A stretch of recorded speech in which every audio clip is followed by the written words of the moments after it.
there guys, this is Smith here, back again, and this is the video where I'll be talking about how worth it is to buying OnePlus 6 in current timings, that is in June 2018.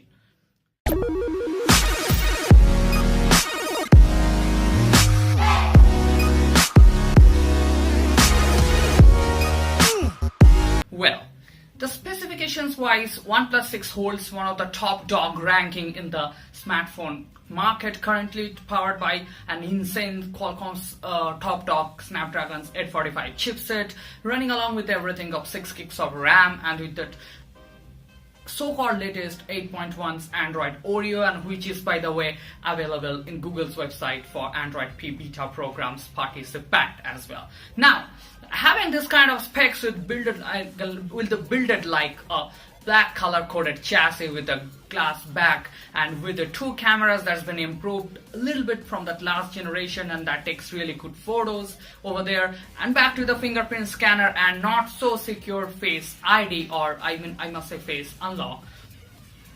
That makes OnePlus 6 quite a bang for buck package. Even the 6 gigs and 64 gigs combination priced in India in somewhere 34,999, or I believe change somewhere 35,000 rupees. Now, considering that price, Amazon is offering some good cashbacks within some credit cards and stuff. If you have the old phone, you can exchange that as well. So taking all these things, if you are getting a good price of OnePlus 6, so is it worth of buying? Now, before I tell you something, all of you OnePlus fans are not gonna really scold me out for telling this, but yes, you guys have been following OnePlus in a drastic or crazy way since OnePlus 3 was out, right? The first Android phone with a kind of 26,000 change price tag came with the Snapdragon's 820 processor, by the way. That used to be the flagship processor of that time, and it used to pack with 6 gigs of DDR4 RAM.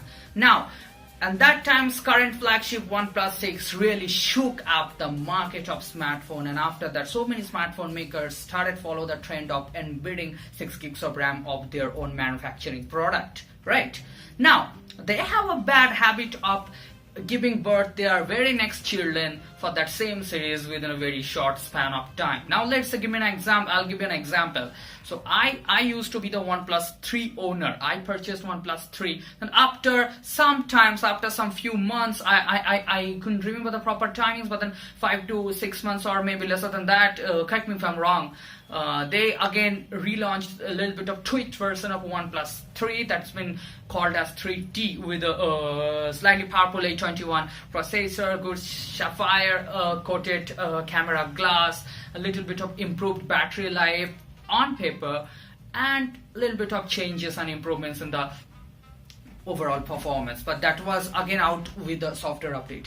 So many people I have seen, they purchased the OnePlus 3 and then again wanted to sell the 3 and wanted to get the 3T, then came out OnePlus 5. Now after came out OnePlus 5, they again relaunched the same chipsetted version with little bit of 2017ized, or I must say 2018ized version at the modern smartphone trend with a large 18:9 aspect ratio smartphone that is called as OnePlus 5T. Now, people who are into OnePlus 3, that was not so necessary to update onto OnePlus 3G because most of the form factors and stuffs were almost same. But if you are not a hardcore gamer, Snapdragon 821 or Snapdragon 820 hardly is gonna matter you much in terms of performance if you're a regular smartphone user. Now, who is owning OnePlus 5? They might be thinking a bit of bad because they are owning the kind of old structured phone, I must say, with a little bit of 5.5 inch and good bezels on the top and bottom. But that was not the case with OnePlus 5T, since OnePlus have eliminated all those bezels on their next flagship after the OnePlus 3. So what is the problem is they have now OnePlus 5, I'm so sorry, after the OnePlus 5.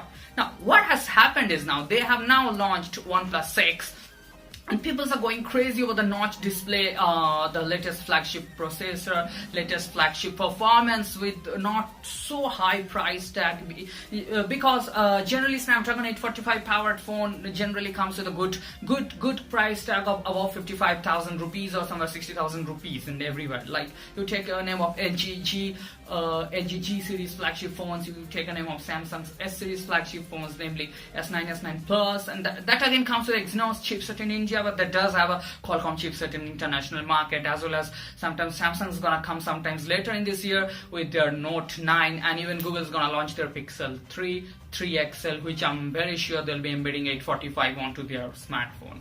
That's for sure.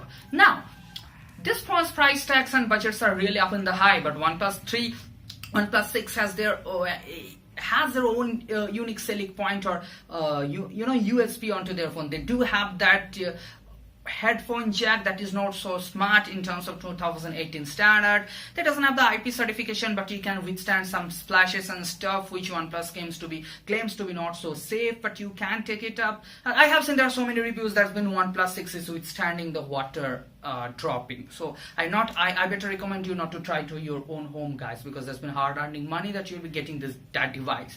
Now, my talk is, if you are into other smartphone, if you have purchased OnePlus 6, and congratulations to you for the superb smartphone and superb ultra modern looks of their smartphone. And guys who are about to plan to OnePlus 6, I would heartily request them to hold themselves for some time, because you never know, OnePlus will follow their same bad habit in the same year or same time as well, and they'll be relaunching a slightly tweaked version of OnePlus 6, will be naming as 6T. And the guys who have already OnePlus 6, they'll be started cutting their fingers with their teeth, saying that, oh, I might have waited for a little bit of more time to get a OnePlus 6T.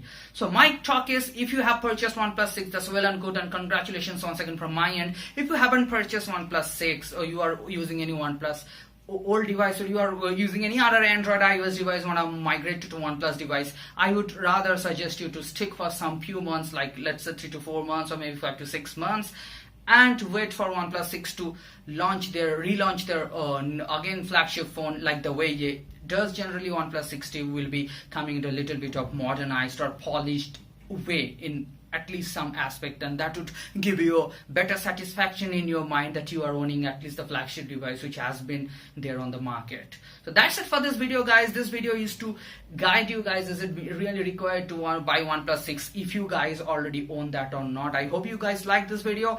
Do like, share and subscribe if you do like this video, and thanks for watching. This has been Smith with you guys, and I'll be talking to you guys in the next video. Till then, hook it up. Bye bye now.